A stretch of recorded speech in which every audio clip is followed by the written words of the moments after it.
I'm Kelly Quiney, and this is Stepping Off the Path. Stories of women who stopped living by everyone else's rules and chose themselves instead. Because when your situation becomes intolerable, change isn't just an option, it's the only way forward. These are the stories of what happens next when women finally decide they've had enough and choose a different way forward. Because choosing yourself isn't selfish, it's the start of everything.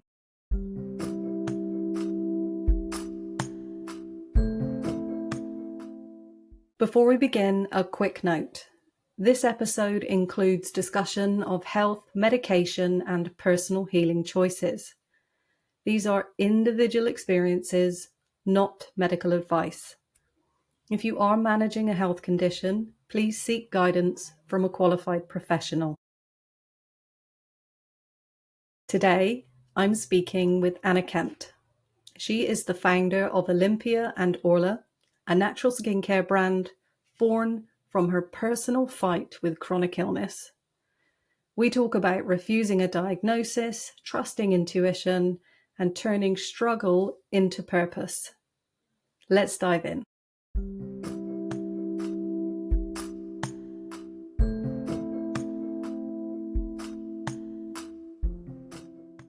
Today, I'm joined by Anna Kempt, the New Zealand-based founder of the premium natural skincare brand Olympia Orla, which launched in September 2025 and has already garnered rave reviews and a host of superfans.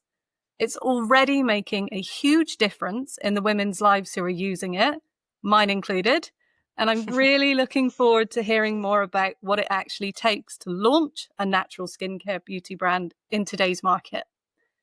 And sat here now, it's incredibly exciting and inspiring to have made such a huge achievement. However, the catalyst for launching Olympia Orla began with an unexpected diagnosis for Anna when she was in her 20s, which posed a serious health challenge. I would say it was the beginning of her stepping off the path of what she was told she should do versus what she actually did. Anna, thanks so much for joining me today to share your story. Could you start by explaining what your unexpected diagnosis was? Sure thing, and thank you for the beautiful introduction. Um, yeah, so the formal diagnosis that I got was called psoriatic arthritis, which is a form of inflammatory arthritis, which is often coupled with psoriasis. So psoriatic being related to psoriasis. Thankfully, I didn't have that. I just had the joint pain associated with it. So that's the official diagnosis. Wow. Okay, that's quite a lot in your 20s. So I'm just curious, the path before you got the diagnosis, what was your life like then? What was your day-to-day life like in your 20s? And how did the arthritis first show up for you? I would say that I had a typical early 20s lifestyle. At least I think it was typical. Um, so spending lots of time with friends, partying, probably way too much. Oh, I was also really into my cars and motorsports. yeah. So there's a lot of that in my life. And I was also quite into fitness. Mm. I was also quite big into my career at the time and working hard to climb the corporate ladder. So I was doing a lot, a high achiever, but also having a lot of fun and just really excited for life. Wow. So how did it first show up? Um, it came on really radically, which I think was a blessing in disguise, which we'll probably talk about later. But it all started around 2015, 2016, when I was just 24. And I always say it came on overnight because that's how it started, but it was a progression from that point until it got to its worst. Mm. But that progression also happened in quite a quick window, I'd say over a couple of months. I remember really specifically, it was after a night out on the town, And this was back when it was normal to wear heels when you go to town, not like nowadays. But I woke up in the morning, and as I was getting out of bed, I stepped onto the ground and immediately had to sit back down because the pain in my feet was unreal. Wow. Thought, wow, okay, I've never had it that bad from heels before, but I guess I must have just been dancing up a storm more than normal. So didn't really think too much of it. But from there, I had some mild hip pain, which again, I didn't think too much of because I was doing a lot of exercise at that point. And eventually, I went to the physio just because it wasn't easing off. So I thought I must have overdone it or injured myself somehow with all the running and extra squats I was doing. Um, so, yeah, the pain then eased from my hips, but turned up in my lower back. And the Mhm. physio actually said that's a sign that the physio is working. But little did we know it was not the case, Mm. and everything was about to blow up. So next it was my shoulder, my elbow, my jaw, my knees, and then all of a sudden I had sausage fingers. And Wow. yeah, they were really swollen. And that was probably the only visible swelling that I ever got was in my fingers. The rest of it was invisible but excruciating pain in my joints. And it just moved from joint to joint completely randomly. So I could wake up one morning with completely different pain points to the day before. So it was a pretty brutal shock going from being really active, early 20s, high achiever, partying, doing motorsports, just living life to the fullest, Yeah.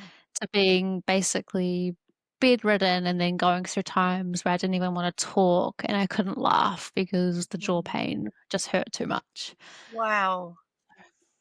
Wow, I can Yeah. imagine that, n like, I can hear all, like, the joint pain and the other stuff that many people have experienced, right? Not to your Mm. degree, like, got a sore shoulder, a sore knee, but to not be able to laugh because the jaw pain, Mm. that's quite extreme, right? Yeah. So I'm curious, when did you finally get the diagnosis?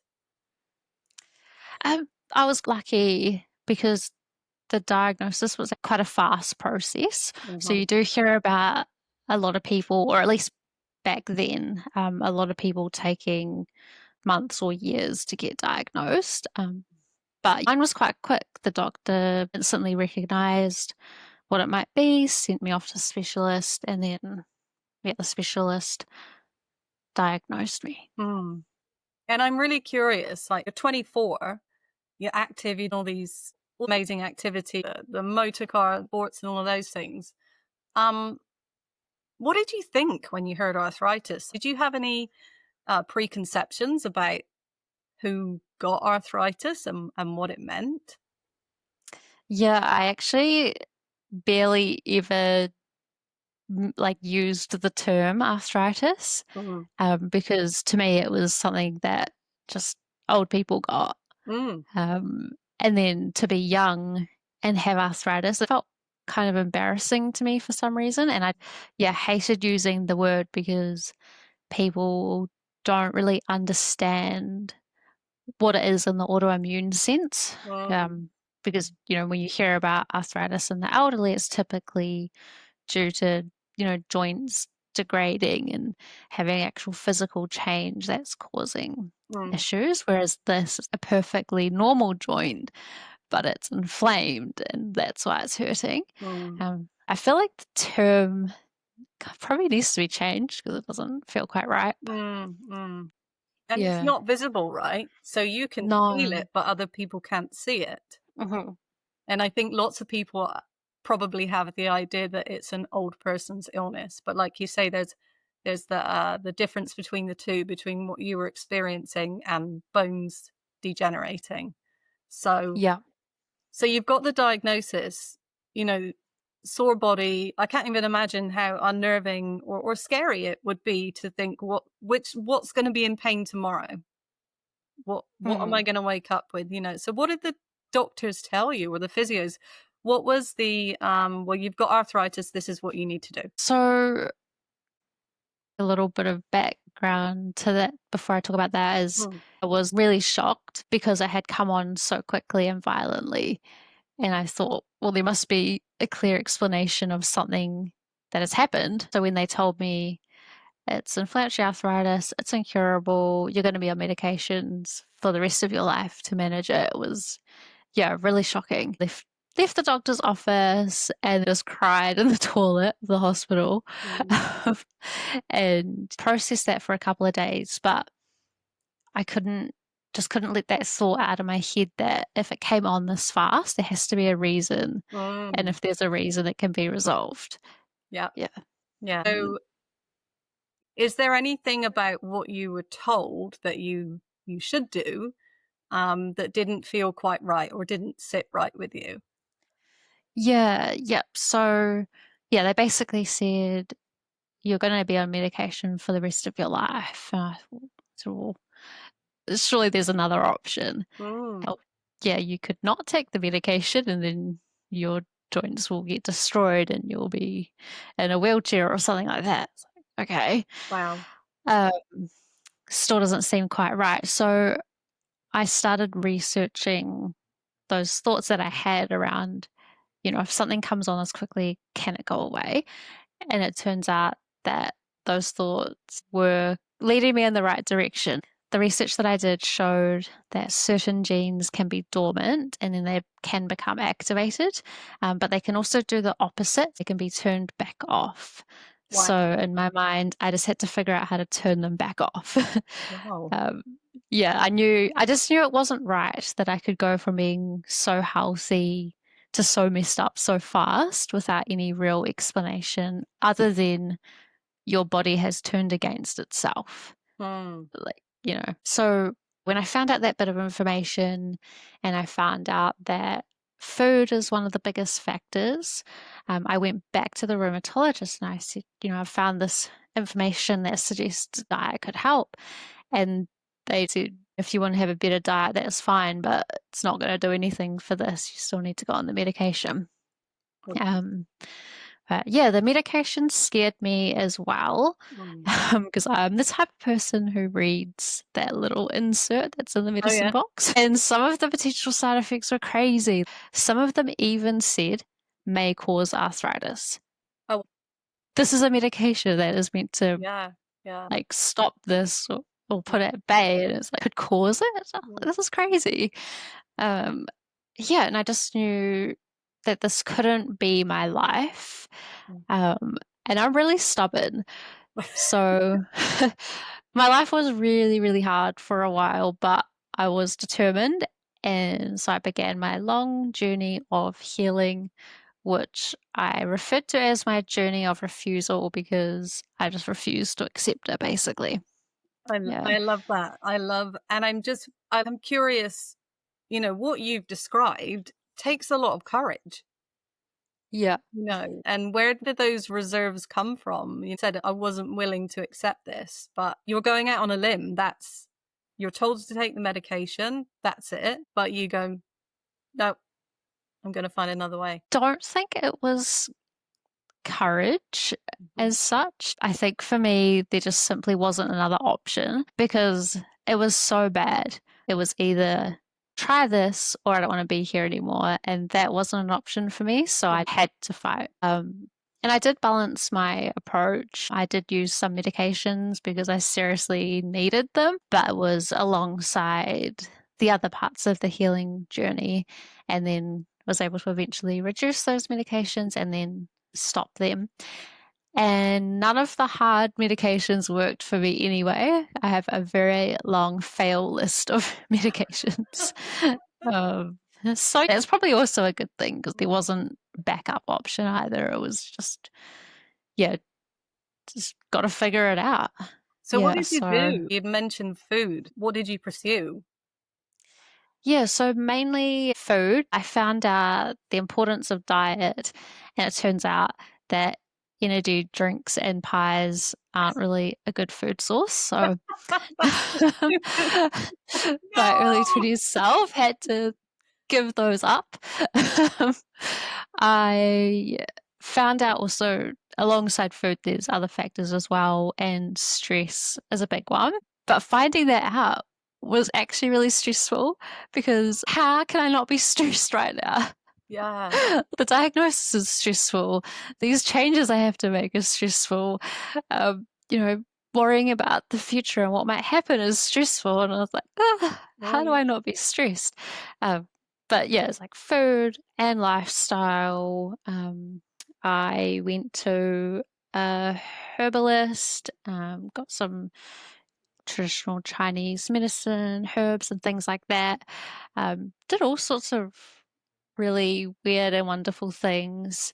Um, did something which I'm not sure if this is the correct term or not, but it's called heat therapy. Mm-hmm. And it basically involved getting in a really, really, really hot bath, as hot as you could handle, Mm-hmm. and just warming yourself up. And then once you can't handle the bath anymore, getting out and wrapping yourself in a blanket and basically creating a sauna environment around you with the heat Wow. and just sweat.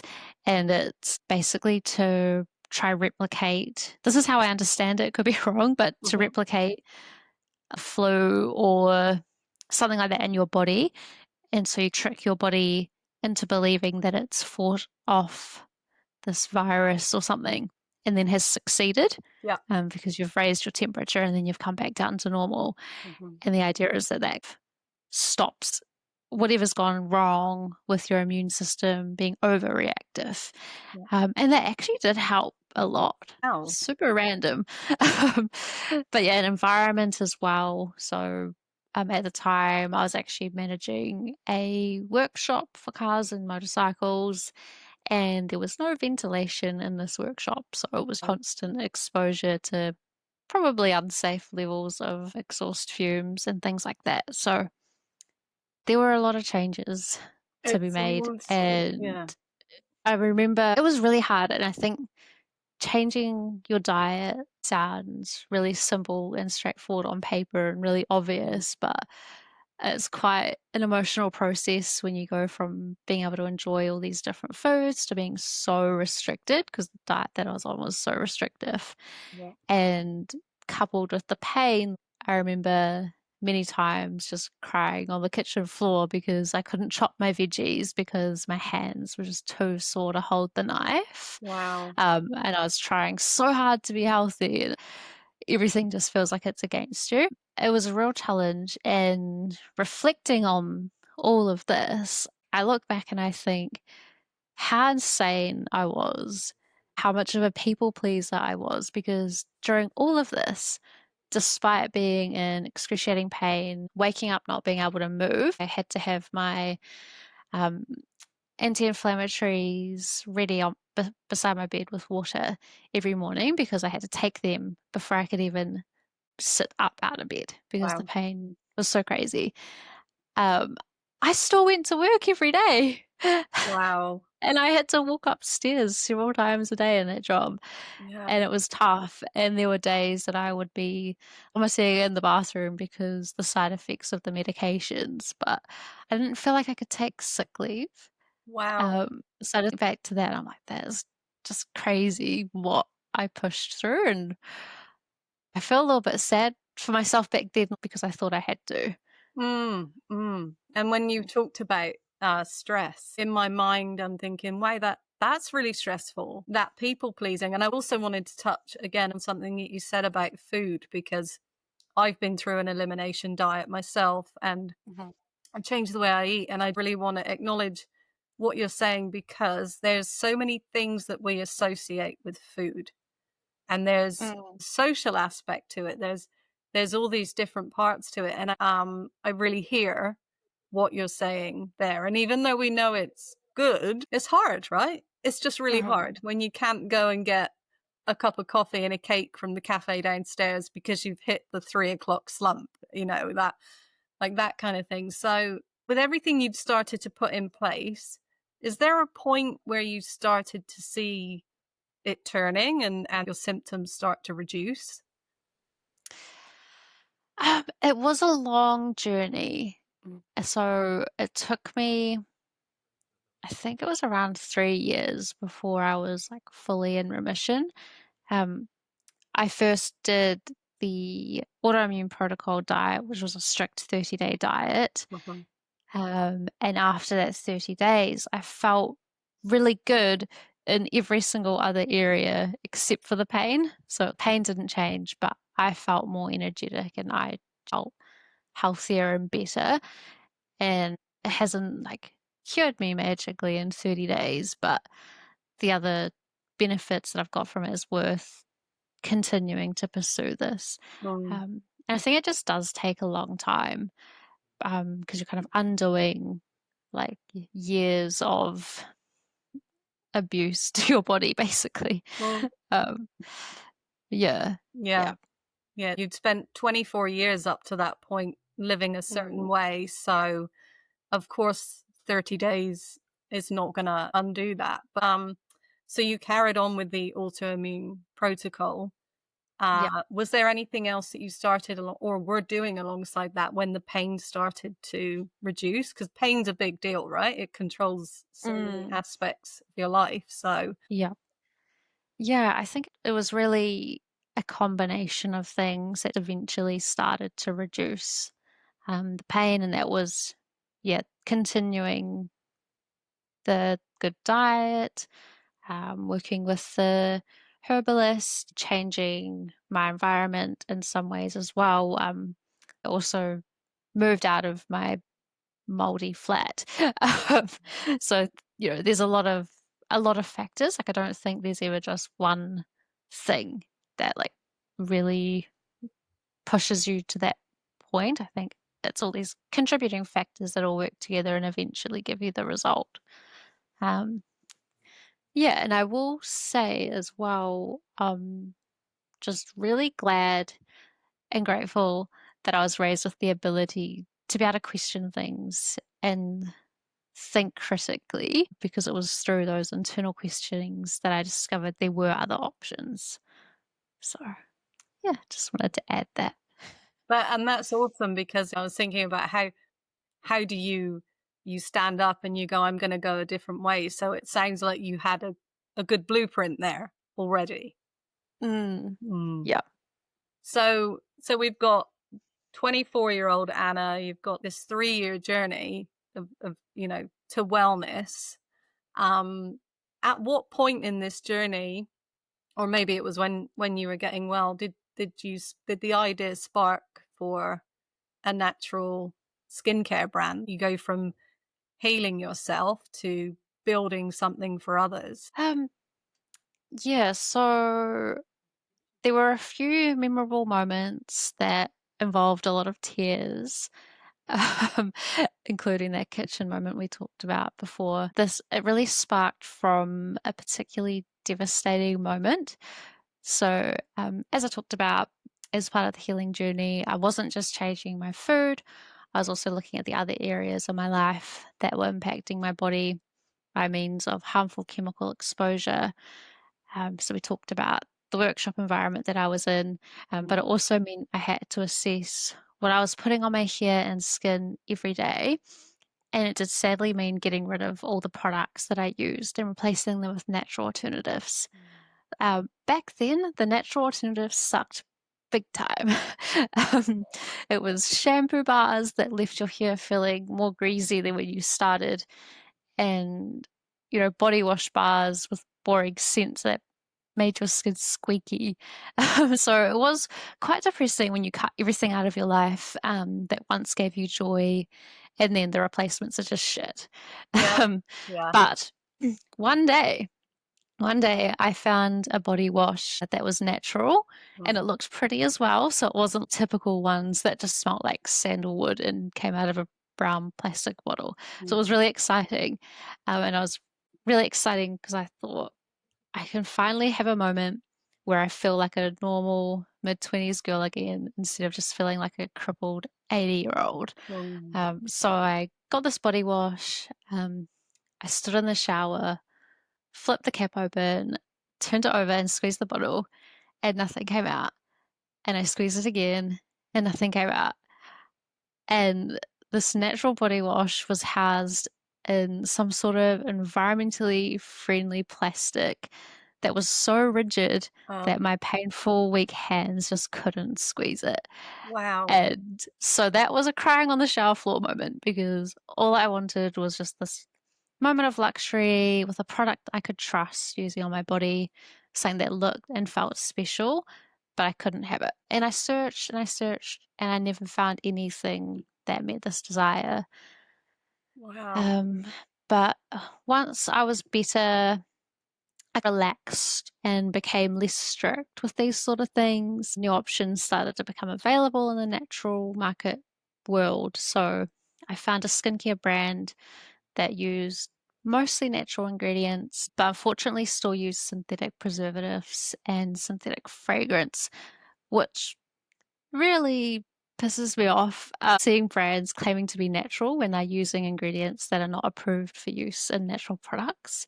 But anyway, I found a body care brand that does the same. And then I thought, why am I settling for this? I want products that are actually natural, not just Mm. greenwashing, that look and feel indulgent and actually work. And I just couldn't find them, so I decided that I would make them myself, and that's how Olympia and Orla started. And fun fact, the first product I developed was actually a range of beautiful body washes that are everything I ever wanted and more, but I Wow. haven't released them yet because they require a higher MOQ. So I've started with a product Yeah. where the quantity is able to be lower. Mm.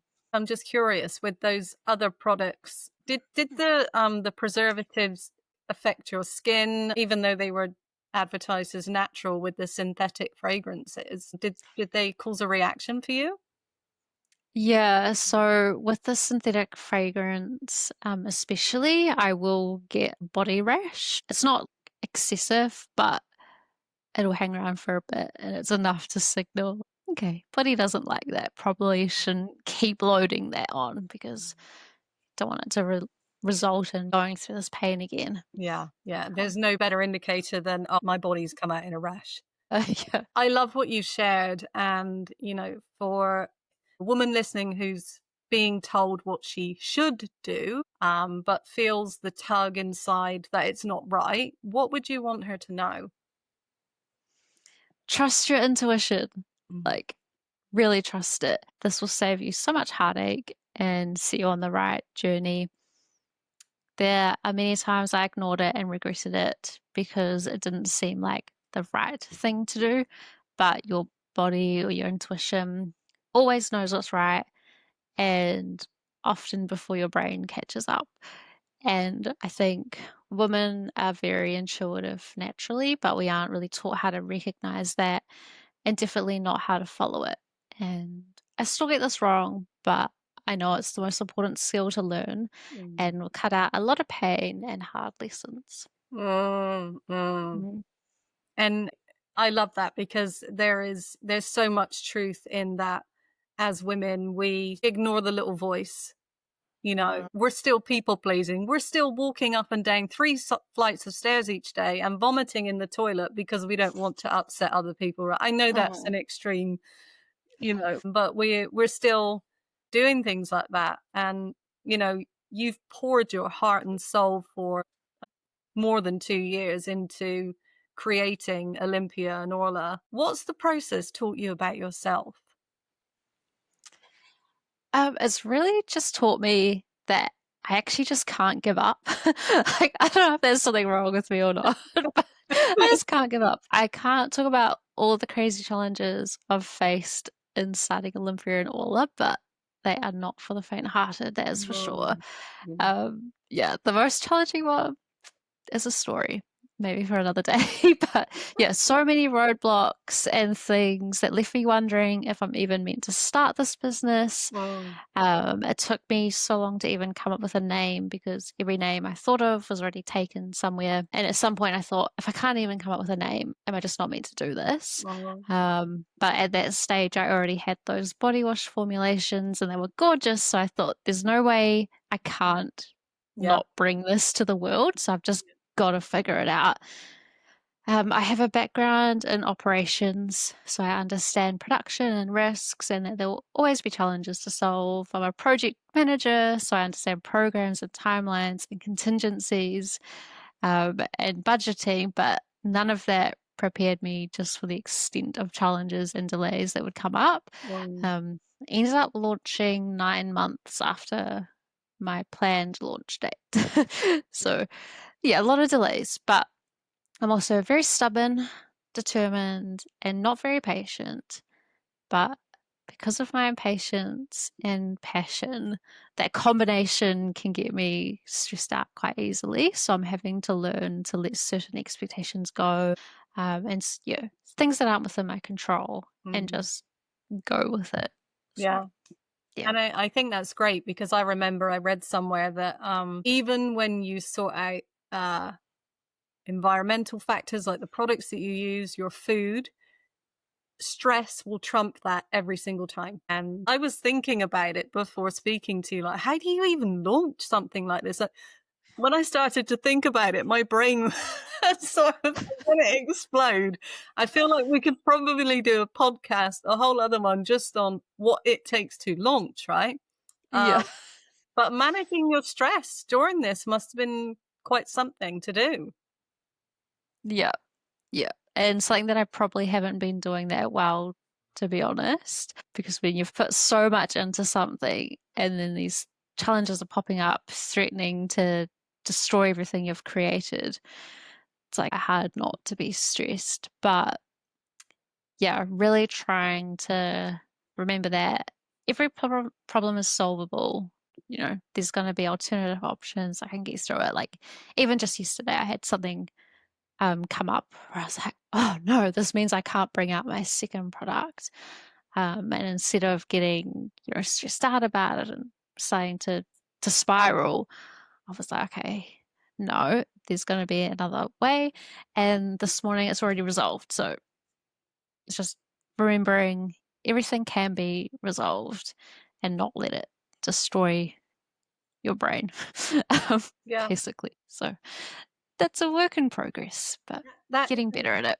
that's that's an amazing mindset to be able to go. There's that split second moment of everything's rubbish, everything's fallen apart, it's all wrong. To okay, all right, there is a solution. I just need to let it come.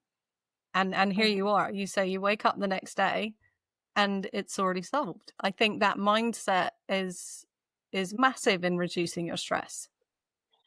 And do you think Mm. that that's something you mentioned before, that you were raised in a certain way? Do you feel like that mindset was instilled in you, or is it something you've developed as well as you go along? Definitely not. Yeah. The stress out immediately, catastrophize is probably what I was taught. So, yeah, Mm, it's something that I'm having to learn myself. yeah. And it comes with experience. Like, you can read all the books and listen to all the advice from other people who have done it, but until you actually have the opportunity to put it into practice, Mm, that's when you actually learn. So, yeah. Yeah. And some of the challenges that I've faced now, I'm like, well, this is nothing. So, and even the health journey that we talked about, if I mm. can get through that, I can get through anything. So, Yeah, I immediately thought then you couldn't laugh because your jaw hurt. yeah, And but like in my mind, if you can get through that, that all of these other things just sound insignificant, yeah, and they're not. hmm But yeah, yeah, that's a big thing, that to not even be able to laugh. So I wanted to ask as well, the ingredients are really important, right? And I think I was listening to one of your socials yesterday, and you were explaining that lots of hydrating mists, the base of them is often water. But you'd spent a lot of time thinking about the ingredients. So you've got a different hmm base. Are there certain ingredients that you really love? And does it mean that what you're producing is safe for people with certain allergies? yeah. So when I started the product development, I didn't know really anything about how products were made. And then I found out that most products are made with, anything from 50 to 90% water that makes up the bulk of the product. And then you add your other ingredients to it, and that can be things that are required to, make it a body wash or make it a cream or make it a mist.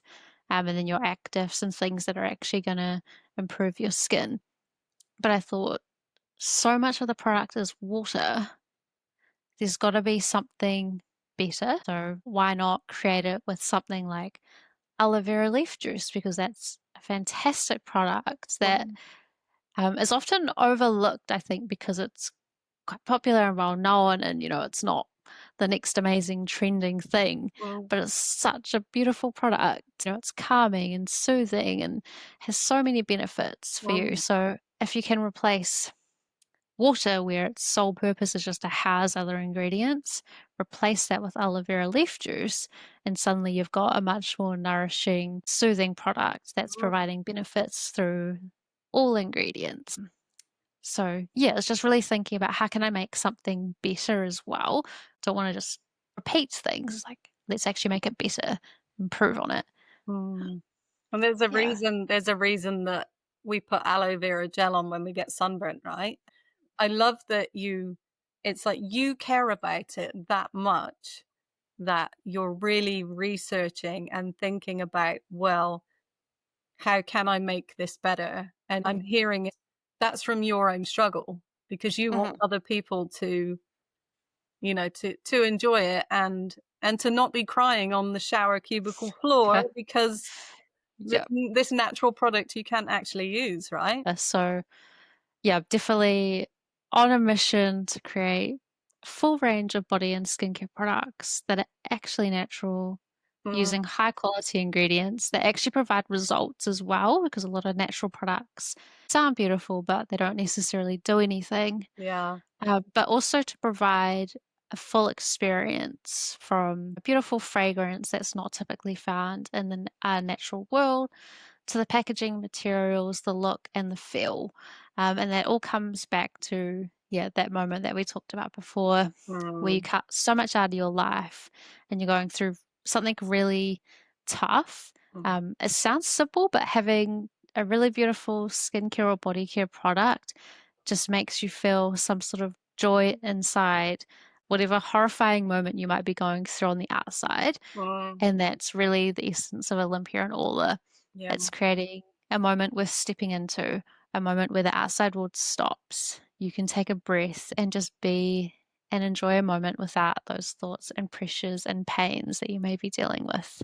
So the beauty of your story, you really care, and you really care because of what you've been through. I'm just looking down because I decided to, for anybody who is interested, the list of reviews on Olympia and Orla's website is off the hook. And I'm just going to read a few for you because they're amazing.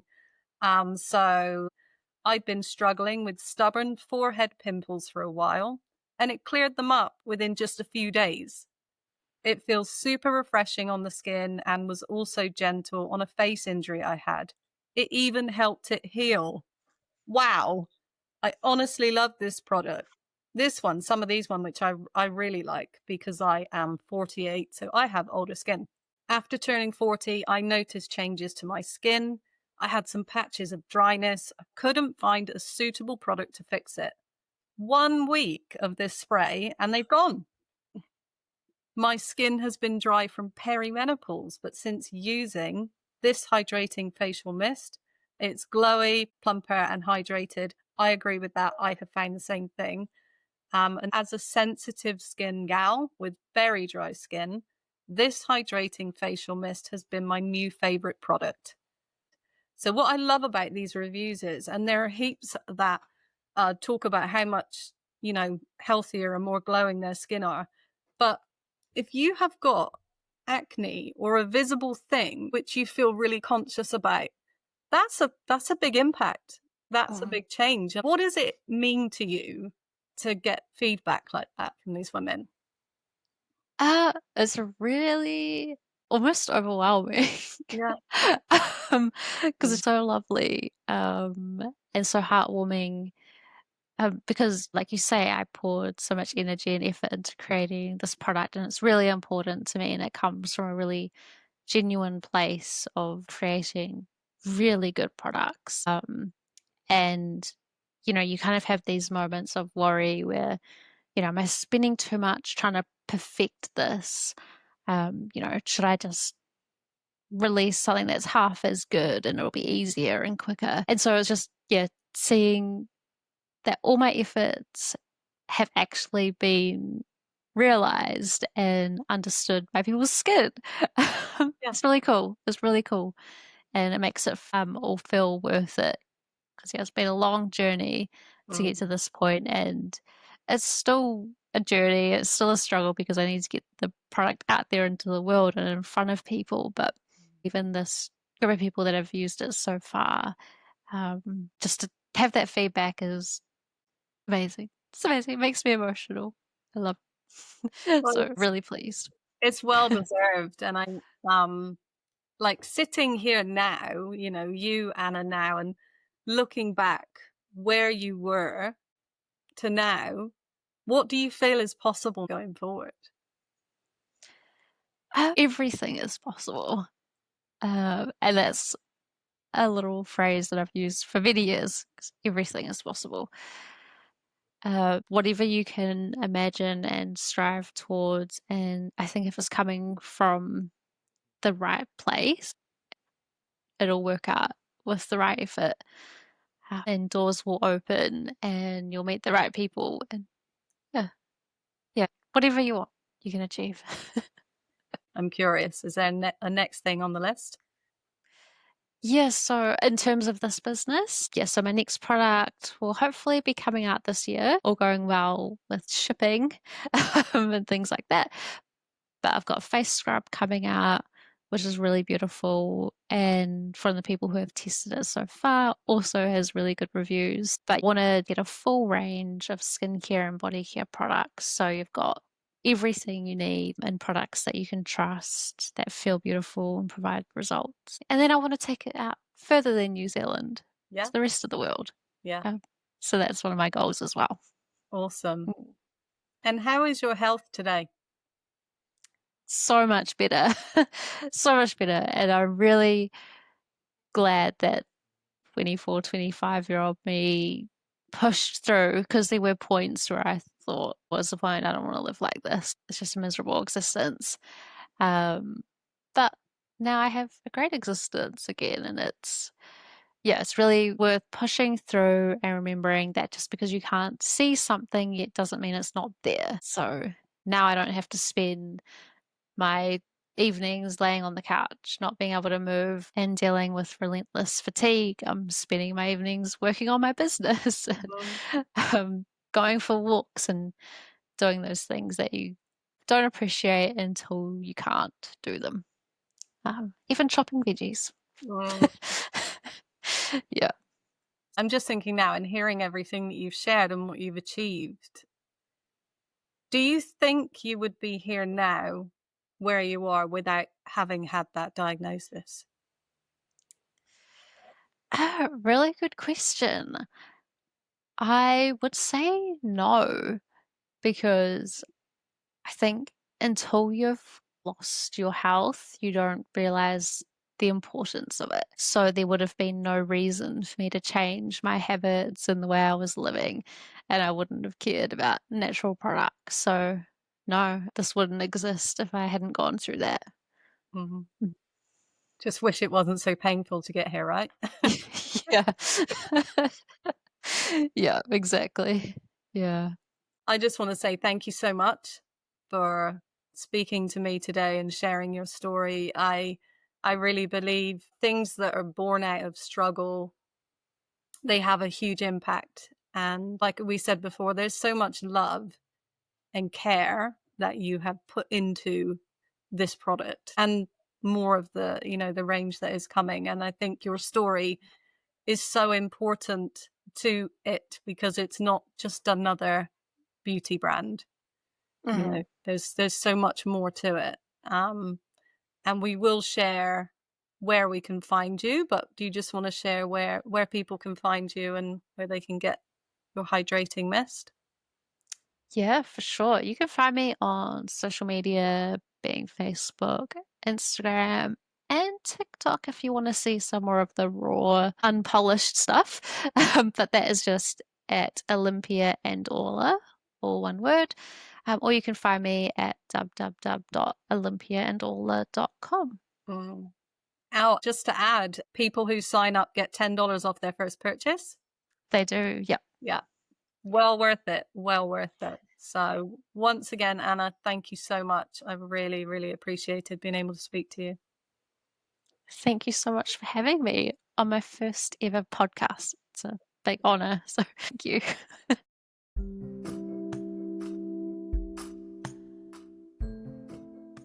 What I love about Anna's story is her refusal to accept this is just how it is.